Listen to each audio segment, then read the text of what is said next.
Okay, thank you very much. I assume that you all want to live more than 100 years in our optimal, healthy conditions. That's why you are in this panel. Some free chairs, but okay. Okay, thank you. Thank you for participating in the health track of South Summit. We are delighted that you have agreed to cover the discussion today about longevity. In this roundtable, we have Irene Sanchez, and let me tell you a little bit about Irene. Well, Irene Sanchez is EIT Health Spain Business Creation Manager. She is a pharmacist with a master's degree in creation and management of innovative technology-based companies from University of Barcelona. And she has completed several specialized training programs in management, sales, and venture capital investment. She's mentor in several startups developing health solutions for the European and LATAM markets, and currently she is managing the EIT Health Acceleration Program for Spain. Well, in the last year, Irene has worked closely with more than 100 Spanish startups to foster innovation and in the health field, provide advice and guidelines, and promote their success. Thank you for being here, Irene. Maybe after you can tell us a little bit more about EIT Health. Okay. Thank you. And we have also Michael Geer. He is co-founder of Hummanity. Well, really, he wanted to be an astronaut in his childhood. Failed an astronaut. Failed for now. Maybe you are always in the moon. Okay. Well, he went to Moscow and learned the internet industry from the ground up while building Badu. I think you all know Badu. In Moscow and London, piece by piece, scaling from 0 to 7 million users. So he knows a little bit about internet business. He moved on to build Anchor Free, to the lead protector of the internet with over 700 million users and hundreds of millions in yearly subscription revenue. Well, after he sold the company, now he's embarked on the mission of his life to provide the superpower of good health to everyone by co-founding. So he will tell us a little bit more about this. Okay, longevity. How can we do to slow it? This is the big question. I have good news and bad news for you. The bad news, we all will die. No serious scientists believe in mortality.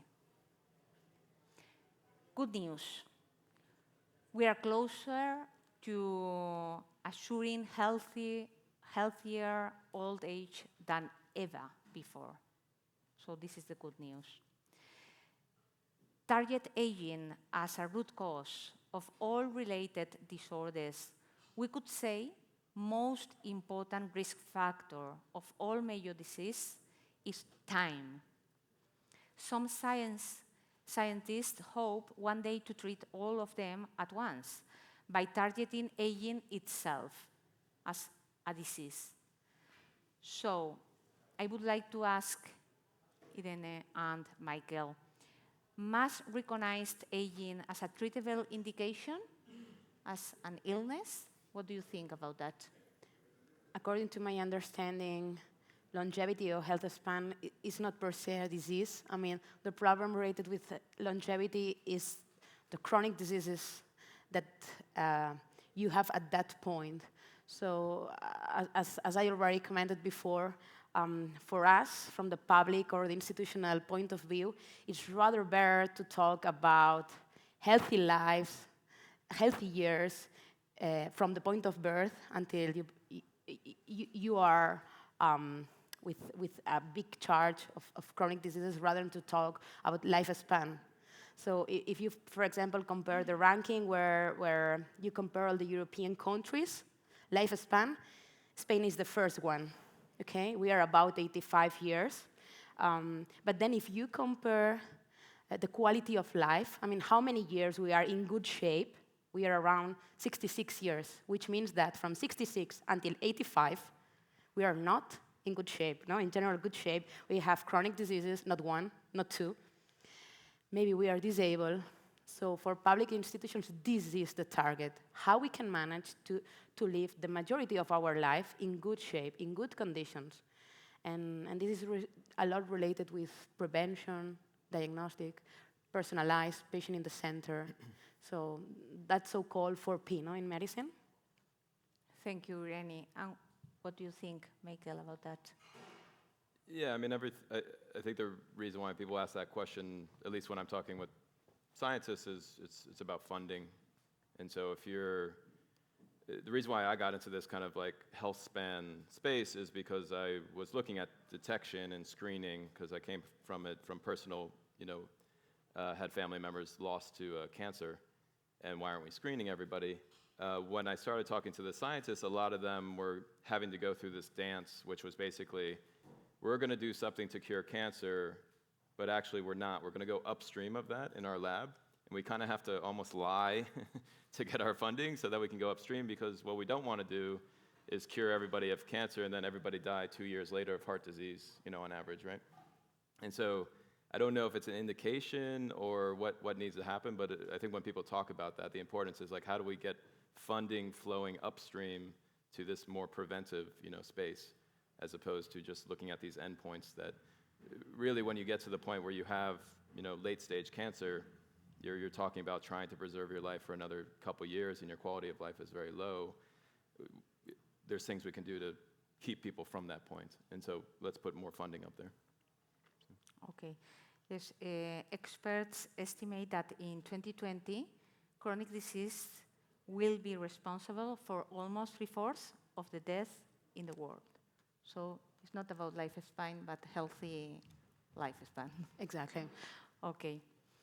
I would like to suggest a discussion for you also. It's about, Jane Calmet was a French woman who died in 1997 at the age of 122 years old. Not bad. Not bad. Good genetic, maybe. We will talk about genetic afterwards. In 2040, the average lifespan for people in Spain project to pass Japan as the country with the longest lived citizens, that will reach to 86 years old. Okay. In 2016, a team of scientists declared that the upper limit to be is 115 years. But in last June, researchers reviewing death rates among elderly Italians suggested that there may be no limit at all. Well, the discussion here is maybe the question is basic biology, if the cells are able of going through these 100 years. But is genetic a key modifier for longevity? What do you think about this? I think it's a bunch of things. There is the genetics for sure, telomeres, in fact, at the DNA, the last region of the DNA. But I think there are other factors like environment, lifestyle, And once you see those rankings that everybody's showing, the countries with better lifestyles or with better environments are the ones that are ranked better. So I think it's a mix in between. So this is why all the prevention is going on those three directions for sure. You need to detect the disease, but at the same time you need to promote healthy habits, and you need to promote smart aging, because this is what it is at the end. So I think it's a mix of the three factors. Genetic is important, but it's, according to my understanding, it's not the only main key driver on that. It's Michael? Agree. Thanks. I mean, to put it in a framework, so yeah, you have your genetics, which then kind of is your predisposition to things. And then you have your kind of epigenetics, what's wrapping the genetics, and then you have the proteins that are created, and those epigenetics that can turn on and off genes can get affected by everything, especially environment, especially diet, especially things like that. And so, yeah, you cannot predict from just taking someone's, I have a hard drive with my 3 billion letters, and it's not really going to tell me that much if I'm not monitoring the other things, right? I think what we do want to get to, and something that we're concentrating on, is we want to get the monitoring, out to more people, because what we're actually seeing, because of, on one side you have Facebook, and they're like monitoring all our stuff, and it's like horrible what some people do with that data, but what they're seeing on the health side is that if you have generally frequent and pretty high fidelity data on someone, whether it be their accelerometer on their phone or an ECG or anything that they might be able to keep a high frequency of measurement, you can actually detect things quite a bit upstream, and you can then take, even if we don't know exactly what those interventions, what those actions should be now, if you're monitoring it, you can then start to see what actions might be helping and which actions are hurting. If you're not monitoring, you end up with this very general population kind of advice is exactly that, right? You end up, the reason why, I don't know if you guys track this, but everybody knows, coffee's good for you, coffee's horrible for you, wine's good for you, wine's horrible for you. We want to believe the first one on both of those. But then red meats, just, everybody's coming out with red meat now. But what no one's actually talking about is if you don't have certain proteins in your blood that dissolve lipids, and you go on a keto diet or you start eating a bunch of red meat, you're going to die. You're going to die pretty quickly. But if you have those proteins, you're probably going to be fine. And you can eat as much red meat as not on the environmental side, but on the health side, you can eat as much red meat as you want, right? And so I think we do have the ability to monitor people directly now, and we need to start using that as opposed to the current system, which is trying to apply general population advice, which isn't working as well as we want it to. And is that the way in which Hummanity is working? Yeah, and I guess I would be, I mean, not to kind of give a advertisement for the company, but yeah, that's why we're building what we're building is, because we believe in that concept. So. Okay. And is EIT Health working also in that healthy life and habits? Yeah, sure. I mean, Because EIT Health is an European institution. Yeah. EIT is the European Institute of Innovation and Technology that depends from the European Commission, and the mandate is clear. We need to have solutions, which solutions for us mean innovation projects, supporting startups, that works to improve the healthcare systems, because in Europe we have a problem. We will collapse one day or another, so we need to be prepared for that upfront. We need to support smart aging. As I said, this is one of our mandates, smart aging, because the healthcare system probably might be collapsed for several reasons, but one of them is the fact that the population is getting older and older, and the chronic diseases that this brings. And the last one is promoting healthy habits for all the population. I mean, we have a lot of information. All of us know that we need to walk, 10,000 steps because my iPhone, or, we know that we need to eat, not ultra-processed, but at the end of the day, today I ate a lot of ultra-processed. So the European Commission has the mission to do that and to promote that. For sure, we also promote therapies and we promote other things. So this is our main job in EIT Health. And in our case in Spain, we are doing that in Spain, which is better even for us. Okay. I think it's worth just, I think when you start talking about these things, and anybody that's been like in healthcare conversations long enough, it's about, really a lot of it comes down to behavior change, like you're saying. And what we see, so it's good to combine different sectors. I generally see that in my career. When you put, in consumer tech, it's all about nudging people with little feedback loops and little, you did this and this is what happened because of that, and so you do it some more. I think that's, people without that, it's very hard to say, hey, eat healthy for the next 20 years, and then hopefully it'll work out for you, right? So we need to come up with ways that we can actually give feedback loops to people, and I think digital is going to help with that. Yeah, and in fact, if you've been in the Enlightened, we just saw a talk about how to learn to learn. So this is also changing a lot. So if you did, I don't know, whatever master 10 years ago, they said it's not useful anymore. In fact, it's not useful. If it's about marketing or if it's about science, it's not useful. When I did pharmacy 15 years ago, or if you did a PhD, the techniques, whatever, I mean, it's completely changing. So it's even rather more important to teach people to learn and to use data rather than to just give data. At least this is our point. Okay, thank you. So, consideration of all the factors that can influence in health, well-being and illness, including emotional and mental and social, in addition to purely physical. All age-related diseases might be preventable. Precision health actually relies on the ability to assess disease risk at an individual level, detect early preclinical conditions, and initiate preventive medical strategies. All these medical strategies are possible.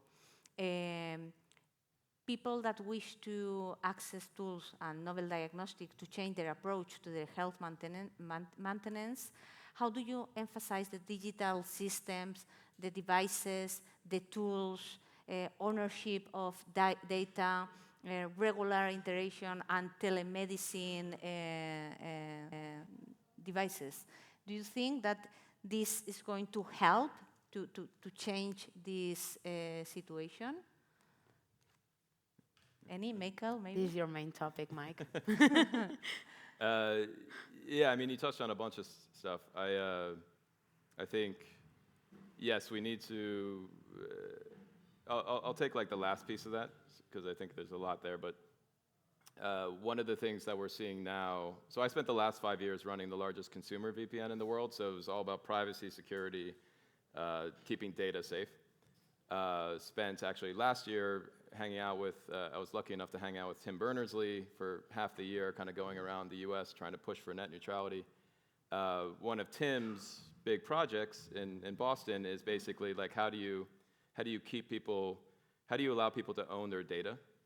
And it sounds, say like 5 years ago, I think it sounded kind of pie in the sky, like everybody's going to have their little pot of data and they're going to plug it into things and then they're going to unplug it. But actually a lot of the data analysis, so what do we need? We need everybody to get monitored more.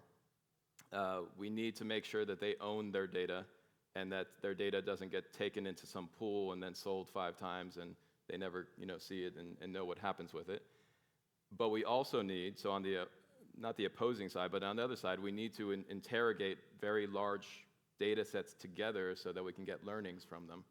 And so those two forces for the longest time seemed opposed, but there's a lot of technology now that, and I think needs to be actually pushed forward by the EU and others that will put a little regulatory pressure on it, is that you actually, instead of siloing data, actually come up with a way where this data can be interrogated in a pooled fashion, but without that data ever leaving the person that owns it. And that technology does exist, and there's a bunch of data companies, big data companies that are looking at that. I think if we don't protect privacy, we will have too many concerns about measuring everybody, and that will slow down us actually helping people be healthier. And so you need to tackle two at the same time because that pressure will be too great. Like I know a lot of people that just, are you going to do your genetics? No. Do my genetics? Who's going to get that data? Like there's no way I'm doing that. So that we need to focus on that whole systemic thing. One of them is definitely pushing forward for more monitoring, but the other is actually how do we both get the goodness out of the data and protect it at the same time.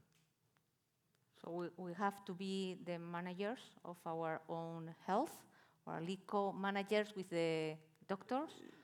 Yeah, and I think, I mean, you can have, it's probably a conversation better over some beers, you know, when you start talking about what's wrong with the healthcare system. But I think there's reasons why some people are not so engaged with their health, and some of that is because of the way the healthcare system is.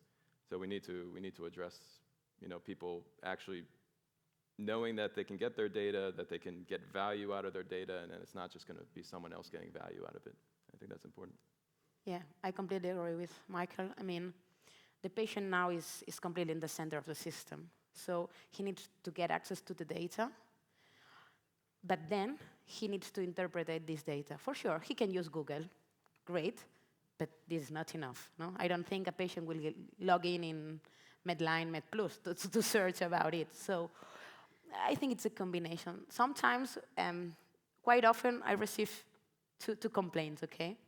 When I pitch in front of physicians, they told me the technology of your startups, I mean the ones we support, will leave us without job. And I always say, not exactly. And I found a good example. My dad is an engineer. He did the degree with a rule and a pen. And suddenly, AutoCAD appears. Yeah. And he continued working. I mean, he's about to get retired. So the software, AutoCAD, is helping him for 30 years to avoid mistakes in calculations. This is one side. So professionals on one side, healthcare professionals doesn't need to be afraid about that, about the data, about IT, about softwares, because they are there to support, and they can be then healthcare professionals, people who take care of the patient. This is one side. On the other side, I also use a similar example, okay? If you want, I don't know, to change a room in your house, maybe you download an app, and you play to be an architect, okay? I put here the sofa, blah, blah, but then you go to an architect, and you say, hey, this is feasible. And if the architect says, no, it's not feasible because the bathroom is here, and you need to do 1,000, okay, you say, okay, I agree, it's not feasible. So if I have, I don't know, a blood disease, and I go to the physician and I say, no, sorry, I don't want to take an anticoagulant. He needs to tell me, no, you need it. But he needs to explain me why. You need to take this anticoagulant because you have a deficiency, whatever, of protein C, and explain it. And I will manage this information, but I will be informed. I will be an informed patient. And this is the best solution. But to do that, the physician and the healthcare professionals needs time. And this time can be taken from a lot of things that they are doing now manually that they can be standardized with technology from medtech, digital health companies. So information is a must, something that we need. And interpretation of the data also is a very important tool. Genetics, immunology, microbiota, all this information for the patient, for the person, to manage, to handle all this information. But do you think that this is for everybody? Genetics is very expensive. The information, being able of having time with the doctor to interpret all this data. How do you see in the future all these needs for everybody?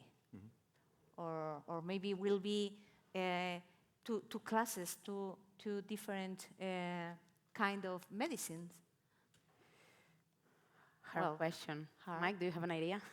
So I think that not all of us need the same kind of information and the same level of information. So for example, the majority of public health systems, regions in Spain, have an application, a mobile application, where you can download your electronic recipe. Yeah. But who is using that? I mean, how many people in the room is using the app that your autonomous community provide you to download the medical records?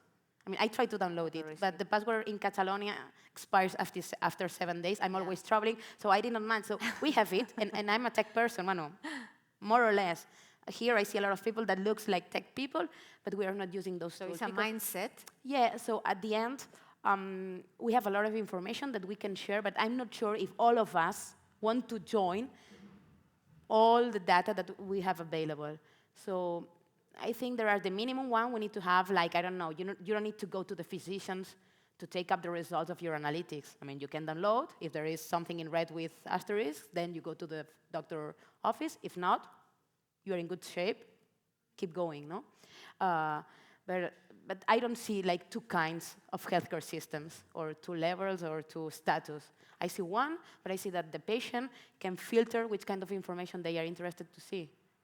About genetics, I leave the floor to Michael. What do you think, Michael?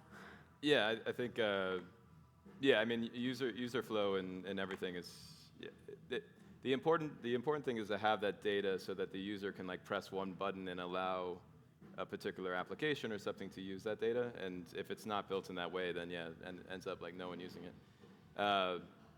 Now we're really keeping you guys from drinks and music. So I think we think about like radical inclusion a lot. So like the other side of that question is, I think we create what is it, Willy Wonka? Like we're the music makers, we're the singers of songs. Was it? Like we create the world around us, and if we want to create a ton of $500,000 health things, then we will. But we should actually, if there's no way to get that price out of those things, then we should be called out for it. There should be like a social norm that hey, it's great that you discovered that, but how are you going to actually get that to people? Yeah. You know, because you built something for people, how are you actually going to get it to them? That needs to be part of the equation. The good news is that we don't need to count on everybody being on their best behavior. I think most of what we're seeing with data now is some of the cool stuff that we're getting is they have these longitudinal biobanks. Basically, different countries kind of track people for like 20, 30, 40 years. They, a bunch of them even have the serum, from the blood still frozen. They have the doctor's visits. They know this person got dementia, this person got breast cancer, this person got whatever. When you crunch down on those data sets, you don't end up with the answer that, hey, you need to measure the entire omics of the person, their genetics, you need to do $10,000 worth of tests. The answer is not that actually at all. What those data sets are telling us is that you can have like $25 worth of, say, blood markers at this point that are highly predictive of their core health. And obviously, if you want more understanding of causal relationships, you probably need to get more data. But as we get general data on, say, like 50,000, 100,000, a couple million people, you can start to extrapolate that and deliver that ability to monitor at a much lower price point to millions and then billions of people. In the end, we all know like everything ends up being distribution and concentration on that whole process from monitoring enough people at such a dense level and then extrapolating down so that we can deliver it to a lot of people, I think will be some of the coolest stuff that we see in the next few years, so that we stop talking about like, actually I won't name them, but like companies like $25,000, full body, whatever, and then only then can they tell you something. And it's just not how data works. It's not how it works. So. Okay. And your conclusion, Irene? It's more about healthy years of life rather than longevity itself, for me at least. So maybe with some exercise every day and eating healthy food, we have 50% of the work done. If you monitor yourself, I could tell you. Okay, thank you very much. I don't know if you have any question for Irene or Karen. We don't have time. Okay, sorry. Okay, thank you very much for being here. I hope you are...